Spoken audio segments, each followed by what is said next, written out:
आज हम काल करे सो आज कर इस विषय पर महाराज के महत्वपूर्ण विचार सुनने जा रहे हैं।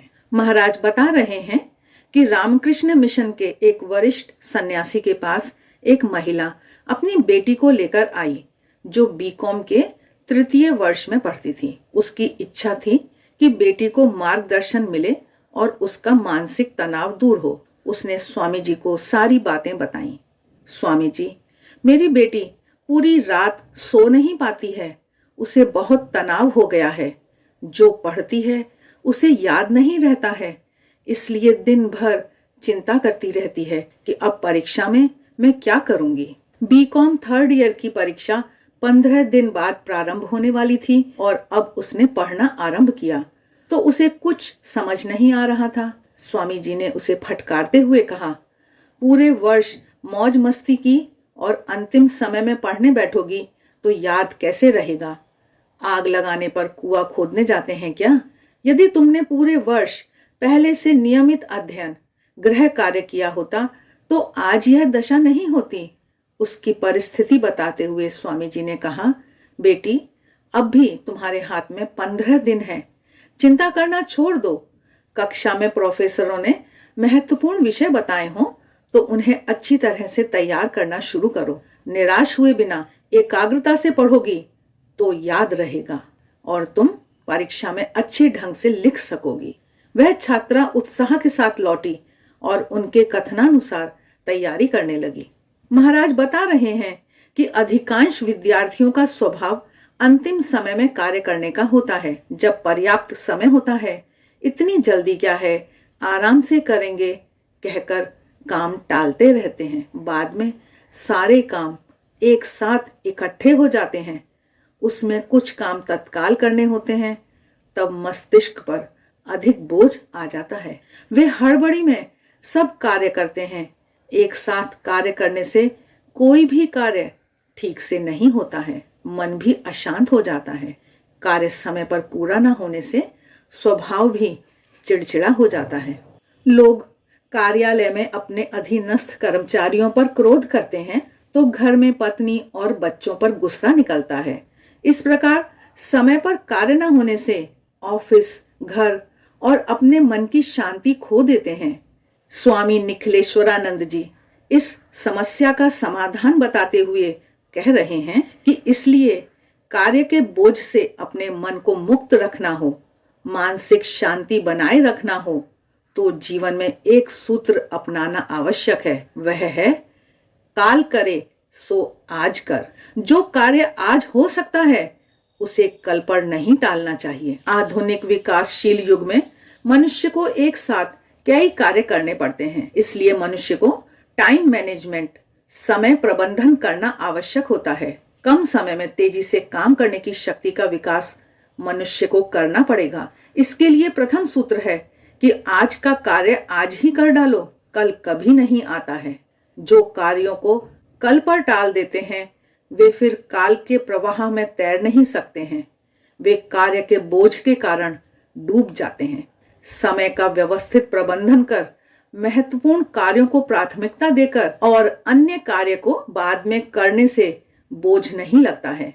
महत्वपूर्ण कार्यों को पहले और कम महत्वपूर्ण कार्यों को बाद में करने से शक्ति का अपव्यय नहीं होता है और कार्य भी उत्तम प्रकार से संपन्न होते हैं। महाराज आगे बता रहे हैं कि हमें यदि कम समय में बहुत अधिक कार्य बिना किसी तनाव के शीघ्रता से करना हो तो कैसे करें? इसके लिए स्टीफन कोवी अपनी पुस्तक the 7 habits of highly effective people में 7वीं आदत के विषय में एक उदाहरण देकर कहते हैं, स्वयं की धार करते रहो। एक लकड़हारा लकड़ियां काट रहा था। वह काटते काटते बहुत थक गया क्योंकि उसकी कुल्हाड़ी की धार समाप्त हो गई थी, तो भी वह लकड़ी काटे ही जा रहा था। किसी समझदार आदमी ने उसे कहा, तुम बहुत थक गए हो, कुछ देर विश्राम कर लो, अपनी कुल्हाड़ी की धार तेज कर लो, फिर तुम और अधिक लकड़ियां काट सकते हो। तब लकड़हारा बोला, तुम्हारी बात सच है भाई, पर तुम देख रहे हो ना कितना बड़ा ढेर पड़ा है। आराम करूं और धार तेज करने लगूं तो फिर लकड़ियां कब काटूंगा? यह कहकर वह उसी बिना तेज धार वाली कुल्हाड़ी से लकड़ियां काटता रहा। बहुत परिश्रम करता रहा, पर धार तेज करने का उसे समय नहीं था। अधिकांश लोग इस लकड़हारे जैसे होते हैं, बस बिना धार की कुल्हाड़ी से लकड़ियां नहीं कटती हैं, फिर भी काटे जा रहे हैं। मन की धार तेज करने के लिए, प्रार्थना और ध्यान के लिए 10 मिनट का समय भी उनके पास नहीं है।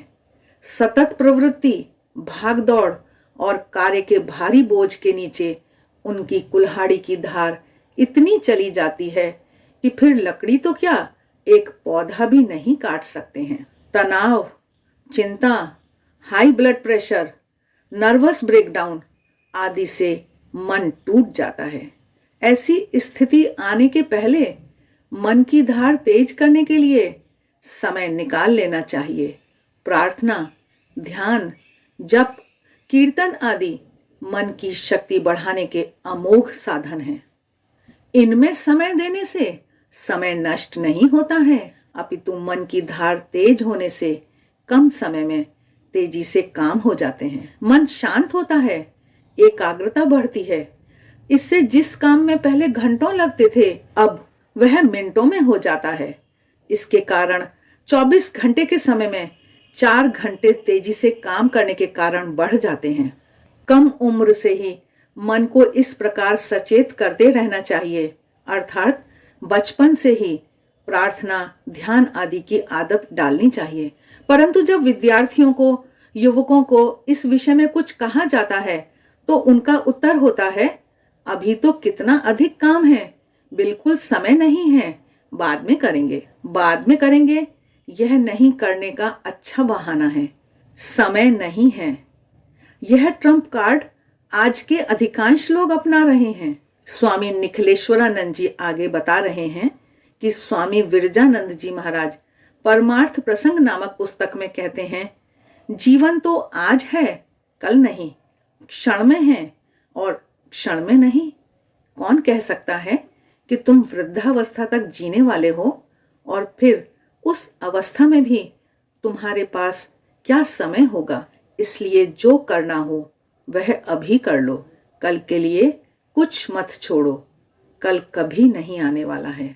स्वामी निखिलेश्वरानंद जी आगे बता रहे हैं कि मन को शांत और स्वस्थ रखने के लिए भगवान को प्रतिदिन केवल 15 मिनट दिए जाएं, तो ये 15 मिनट सारे जीवन को बदल डालेंगे। अतः इन 15 मिनटों को यथासंभव शीघ्र भगवान को देना चाहिए। इसमें विलंब करने से स्वयं की कितनी बड़ी हानि होती है, यदि व्यक्ति को यह पता हो तो वह एक क्षण भी विलंब नहीं करेगा। दुख की बात है कि उसे यह पता ही नहीं है। इमिटेशन ऑफ क्राइस्ट नामक पुस्तक में थॉमस कैम्पिस कहते हैं, अभी का समय बहुत ही मूल्यवान है, परंतु दुख की बात है कि जिस समय में तुम सनातन जीवन जीने के लिए पुण्य इकट्ठा कर सकते हो, उसका अधिक सदुपयोग नहीं करते हो। फिर ऐसा समय आएगा जब तुम सुधरने के लिए एक दिन या एक क्षण की इच्छा करोगे, तब वह तुम्हें मिलेगा या नहीं, यह मैं नहीं जानता हूँ। इसी पुस्तक में अभी तो बहुत जीना है, फिर आराम से भगवान का नाम लूंगा, ऐसा सोचने वाले लोगों को संबोधित करके लिखा है, अरे मूर्ख, जहां तुझे एक दिन का भी ठिकाना नहीं, वहां दीर्घ जीवन का विचार क्यों करता है। कितने ही लोग इसी प्रकार ठगे गए हैं और अचानक उनका जीवन छीन लिया गया है। सबका अंत मृत्यु है। मानव का जीवन परछाई की तरह अचानक लुप्त हो जाता है। इसलिए हे प्यारे, अभी तुमसे जितना हो सके उतना कर लो, क्योंकि तू कब मर जाएगा उसका तुझे पता नहीं है। मृत्यु के बाद तेरा क्या होगा यह भी तू नहीं जानता। जब तक समय है तब तक तू शाश्वत संपत्ति एकत्रित कर ले। यदि मनुष्य को शाश्वत संपत्ति, शाश्वत शांति चाहिए तो प्रतिदिन भगवान का स्मरण करना चाहिए। इसमें आज नहीं करूंगा ऐसा मनोभाव नहीं होना चाहिए। मन तो अनेक बहाने करके समय बिता देता है, इसलिए काल करे सो आज करे सो अब, पल में प्रलय होएगी, बहुरी करोगे कब। इन पंक्तियों को याद रखकर कल पर भरोसा किए बिना यदि आज से ही मन को स्वस्थ और शांत रखने के लिए भगवान की प्रार्थना चिंतन मनन में लगा दें तो संसार के दुख कष्ट तनाव और अशांति नहीं रहेगी।